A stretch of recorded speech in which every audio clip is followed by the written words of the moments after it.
Dove non sono arrivati i computer e i sistemi di sicurezza informatici è arrivata la mano dei sanitari che in queste ore hanno usato moduli, carta e penna per evitare di utilizzare i PC sotto attacco. È partito nella notte l'attacco hacker contro cui stanno lottando i tecnici dell'ULSS 6 Euganea. Disagi si sono registrate le visite specialistiche, i laboratori di analisi, anche i centri vaccinazione ne hanno risentito. In fiera al padiglione 6 la piena operatività è ripartita a metà mattinata.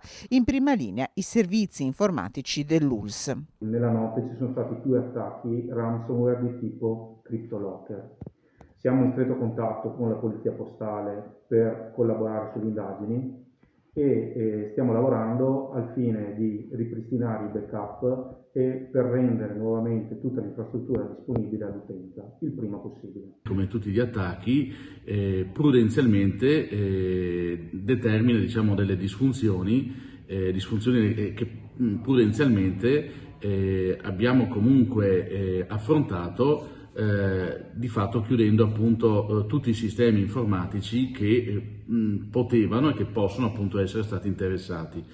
Questo allo scopo appunto di non perdere dati e di non perdere comunque appunto informazioni importanti. Disagi anche nella sanità territoriale, a partire dai medici di medicina generale che non riuscivano a inserire le richieste per i tamponi di tracciamento nel sistema.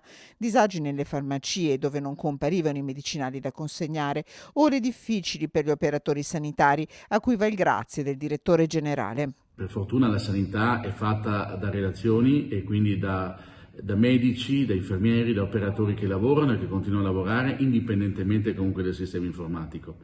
Ed è importante appunto sottolinearlo proprio perché vuol dire che il pronto soccorso, le vaccinazioni, tutto quello che di fatto stiamo facendo, pur facendolo in maniera più lenta, quindi a mano, perché ovviamente i computer ci aiutano a velocizzare, a rendere più agevole qualsiasi operazione, comunque noi le stiamo appunto facendo. Tutto questo in un momento delicatissimo. Sono più di 800 i positivi nelle ultime 24 ore a Padova e provincia, ma stanno riprendendo anche le vaccinazioni che nella giornata di giovedì hanno toccato cifre che non si vedevano da tempo, 9.200 complessive con 650 prime dosi.